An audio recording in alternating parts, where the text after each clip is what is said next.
सभी साधर्मियों को सादर जय जिनेन्द्र। आइए हम आज की कक्षा प्रारंभ करें। उसके पूर्व जो मैंने आपसे कल क्वेश्चन पूछे थे उन क्वेश्चन के आंसर को जान लेते हैं। पहला क्वेश्चन मैंने आपसे पूछा था, किसका संयोग पाकर के पवित्र पदार्थ भी अपवित्र हो जाता है? इसका आंसर है देह का, शरीर का संयोग पाकर के पवित्र पदार्थ भी अपवित्र हो जाते हैं। दूसरा प्रश्न मैंने आपसे किया था कि इष्टोपदेश ग्रंथ के रचयिता कौन है? इष्टोपदेश ग्रंथ के रचयिता आचार्य पूज्यपाद स्वामी जी हैं। और तीसरा क्वेश्चन मैंने आपसे किया था, कौन सी क्रियाएं शरीर इस आत्मा का अपकार करती हैं? तो जो क्रियाएं शरीर का उपकार करती हैं वह क्रियाएं आत्मा का अपकार करती हैं। तो आइए आज हम इष्टोपदेश की अगली कारिका प्रारंभ करते हैं।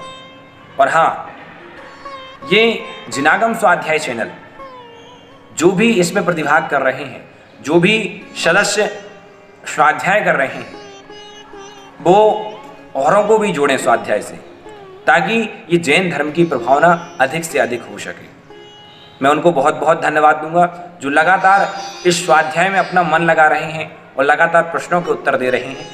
आगरा से हमारे बीच में दीपक जी जो प्रतिदिन प्रश्नों का उत्तर देते हैं, आगरा से ही हमारी साक्षी भाभी जो प्रतिदिन प्रश्नों के उत्तर देती हैं, दीमापुर से भी हमारे पास प्रश्नों के उत्तर आते हैं और भी कई जगह से प्रश्नों के उत्तर आते हैं। तो आप भी एक छोटा सा प्रयास करिए, जितने भी आपसे प्रश्न आते हैं उनके उत्तर आप देने का प्रयास करें और जिनागम स्वाध्याय में जुड़ने का प्रयास करें। चलिए आइए हम आज की कारिका प्रारंभ करते हैं। दोनों हाथों को जोड़ेंगे।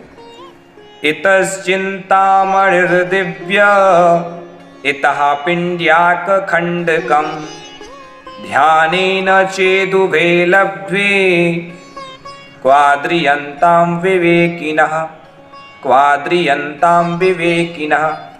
आइए अब हम एक एक शब्द से अर्थ को लगाते हैं। यहाँ आचार्य महाराज कह रहे हैं कि विवेकी जीव जो होता है वो किस में आदर करे। पिछली कारिका में बताया था कि जो क्रियाएं शरीर का उपकार करती हैं उससे आत्मा का अपकार होता है, और जिससे आत्मा का उपकार होता है उससे शरीर का अपकार होता है। तो आचार्य भगवान इस अगली कारिका में बताना चाह रहे हैं कि यदि हमें उपकार करना है तो किसका? आत्मा का उपकार करना है। और आत्मा का उपकार किसके माध्यम से होगा? ध्यान के माध्यम से। जब हम शुक्ल ध्यान में डूबेंगे, ध्यान के द्वारा कर्मों की निर्जरा होगी, कर्म कटेंगे तो केवल एक ही सहारा है, वह है ध्यान। तो क्या कह रहे हैं? इतस् चिंतामणिर दिव्या। इत चिंतामणि ने एक तरफ, चिंतामणि यानी चिंतामणि रत्न। तो एक तरफ क्या है? इतः चिंतामणिर दिव्य, एक तरफ तो क्या है? दिव्य चिंतामणि रत्न है। और इतः पिंड्याक खंडकम, और एक जगह क्या है? पिंड्याक खंडकम। पिंड्याक यानी कि होता है खली का टुकड़ा।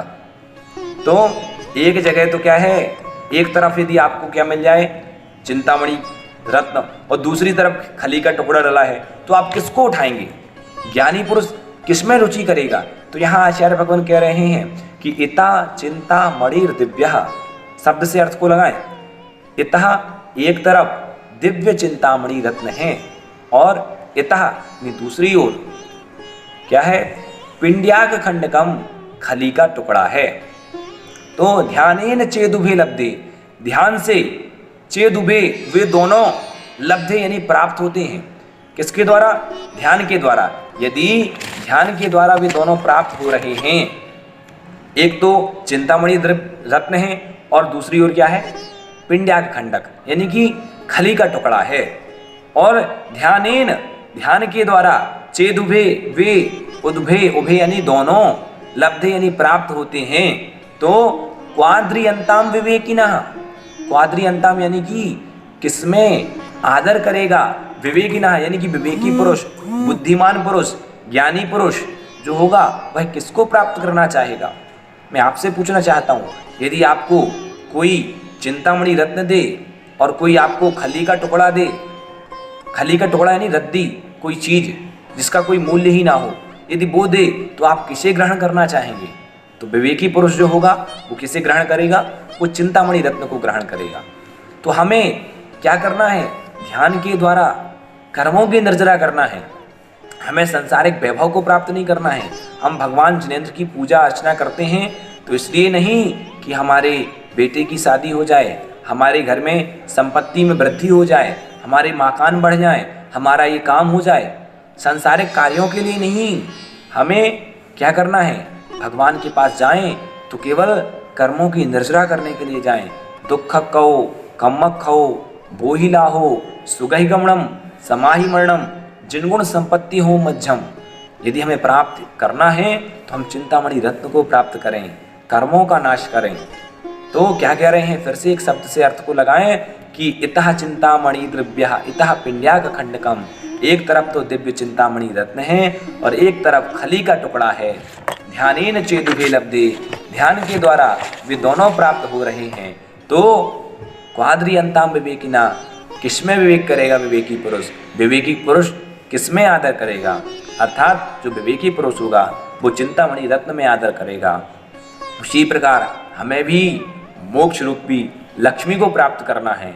एक तरफ तो मोक्ष रूपी लक्ष्मी है, एक तरफ संसार की लक्ष्मी है। तो हमें किस लक्ष्मी को प्राप्त करना है? ये तो विवेकी पुरुष, जो ज्ञानी पुरुष होगा वो खुद चयन कर लेगा।